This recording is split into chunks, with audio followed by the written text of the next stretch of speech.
Turns out they owed me more than $1 million, and I found out standing by my cattle gate with county deputies telling me I was trespassing on my own driveway. You heard that right.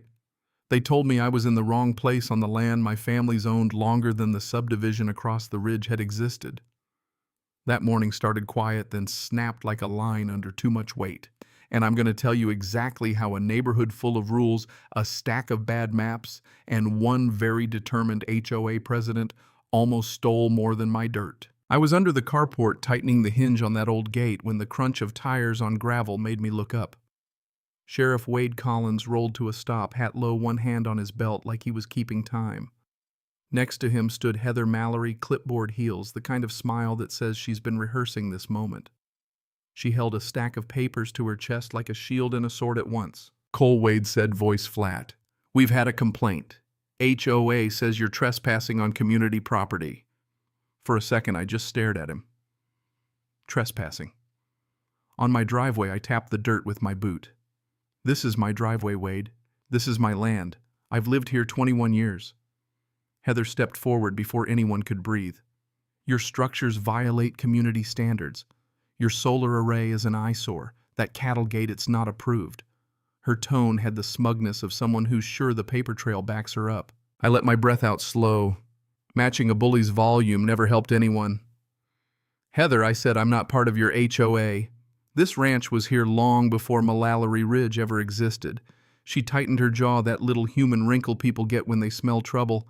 "Everyone inside the subdivision follows our rules," she snapped. Wade shifted, hands itchy with procedure. "A report is a report," he said. He asked for paperwork. "There is paperwork," I told him, "if anyone cared to check the county office instead of waving rule books around." Heather smiled sharper. "Our maps show your driveway intersects community access lanes." My eyes narrowed. "Your maps aren't legal deeds." Wade cleared his throat, trying to split the difference. "I'm not here to escalate," he said. "That's the polite version of, I have to do my job. But I had the old deeds my father kept in a battered leather folder, and in my gut, I knew what was coming. Someone had started building a story off a planning document, and everyone had lived inside that story for 2 decades. By the next morning, the story arrived in a thick envelope stamped with the HOA seal violation notices, 3 of them, each more absurd than the last: unauthorized modification machinery, noise, unregistered vehicles. They'd weaponized the normal parts of my life. An email blast hit the whole subdivision that afternoon, painting me as an eyesore, a threat to property values. By sunset, folks I'd waved at for 20 years wouldn't meet my eyes. Miguel Ortega found me at the cattle line. He leaned against his fenced son against his face and said, "She's coming after you hard. She did the Turners and the Bowdens the same way." I asked. Gone Miguel's voice got small. "They sold, packed up, left. Paperwork wore them down. That's the ugly mechanic paperwork finds social pressure. If you don't fight, you get worn thin." My anger put a sharper edge on my focus. I spread the violation notices across the kitchen table, thumbed through them like a man looking for a lies stitch. Every citation referenced a boundary line that didn't match my deed. Someone was working from a map I'd never seen, a planning map that looked like authority but wasn't recorded. The HOA was operating like a church that had mistaken a sketch for a scripture. That afternoon, Miguel jogged over with a screenshot from the HOA app, a notification I wasn't supposed to have access to.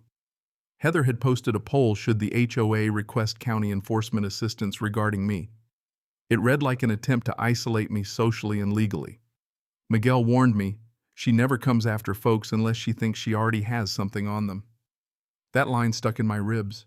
Her confidence wasn't bravado. It was owed to paperwork someone had handed her. I drove to the county building with a binder of violations under my arm and the old deed on top. The courthouse smelled like paper and boiled coffee, comforting in a bureaucratic way. Linda Barrett at the records counter didn't look up twice before she said, "Morning, Cole. You don't usually ask for help unless somebody lit a fire under you." I laid the binder down. She ran my parcel number, and her fingers danced across the keyboard. "That's not right," she said, leaning in. "There are notations added during the developer transition in 2001 easement overlays access corridors. Those adjustments exist in planning docs, but they're not reflected in the recorded deed." She pulled up a scanned page and my stomach dropped. Portions of our land trail entrance drainage basin pavilion pad, The mailbox cluster. Someone had shaded in yellow on a planning map, as if they belonged to the subdivision. Why are these marked? I asked. Linda didn't smile. Because developers used planning maps for design. They're not recorded land transfers. But if an HOA has been operating off that planning map like it's gospel, it explains their confidence. There it was, a flimsy, unofficial map that had been treated as law.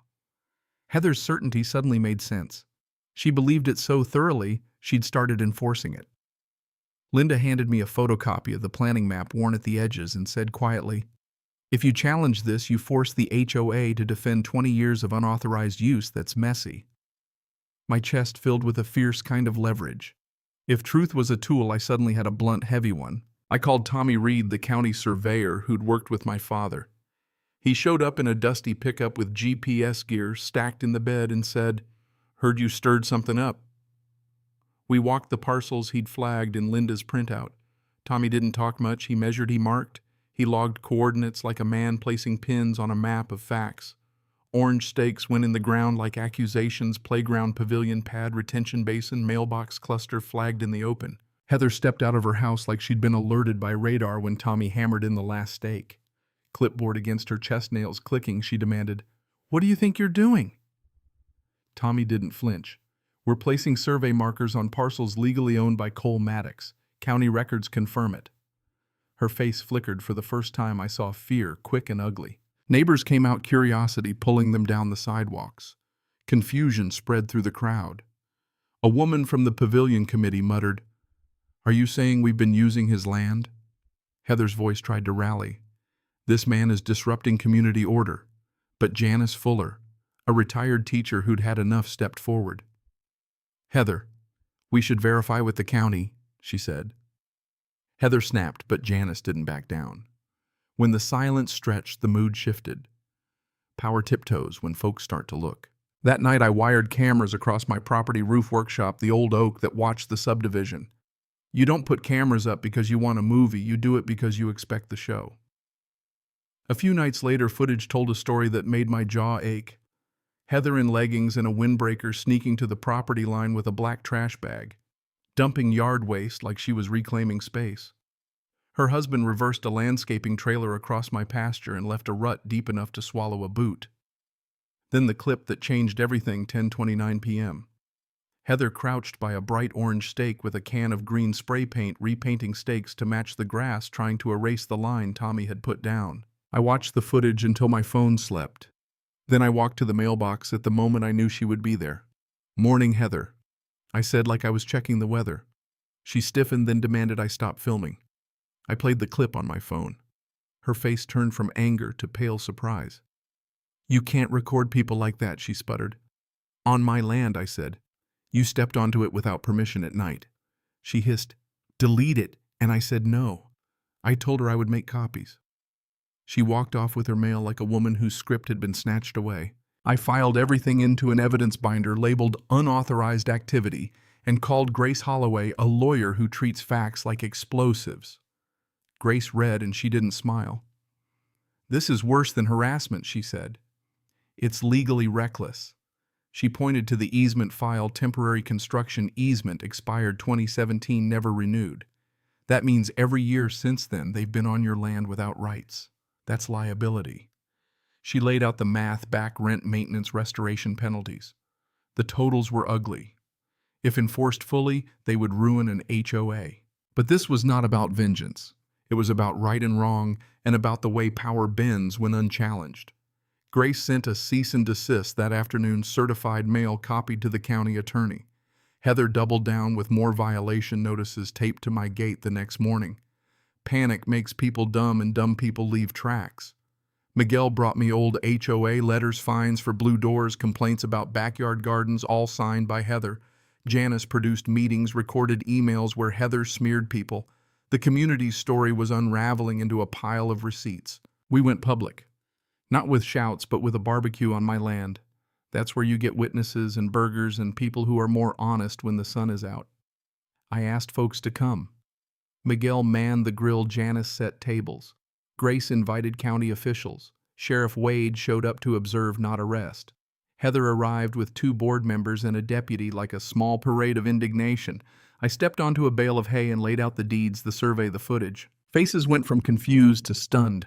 Gasps rose when the video played.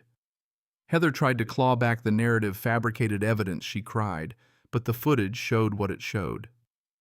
People who had whispered when she spoke now stared, and a quiet moved through the crowd with the force of a tide. Commissioner Webb read out the county's findings: unauthorized use of private land, expired easements, potential financial misuse. The room tilted. The next morning, the HOA met in emergency session and began to unravel. Resignation letters slipped across the table like leaves falling, 1, then 2, then more. Heather's authority collapsed into something thin and human. The sheriff's office collected HOA records. County investigators opened a formal inquiry. For the first time in years, the people in that neighborhood got to hear the truth without it being filtered through someone else's fear. We negotiated a fair outcome: a 10-year renewable lease, a monthly payment, HOA responsible for maintenance and safety, and a new clause stopping enforcement beyond legal boundaries. I didn't pocket the money. Instead, I started the Maddox Trade Scholarship, $5,000 a year, for a local kid training in electrical, plumbing, carpentry, or agriculture. Practical skills, the kind that keep rural places honest and working. Weeks later, I stood by my fence at sunset. The gate Heather once tried to police creaked in the breeze, solar panels catching the last light. The land sat quiet and intact, and the victory felt less like fireworks, more like something clean, a settling. Justice didn't come as a shout. It came from patient records, orange steaks, grainy night footage, and neighbors deciding they'd had enough. So here's what I'll leave you with. Power hides under paperwork, and sometimes it takes one person who refuses to accept a lie to make a whole neighborhood see the truth. If you've ever been pushed off what's yours by a rule, a person, or a committee, what did you do? Would you have stood your ground or walked away to keep the peace? Tell me your side.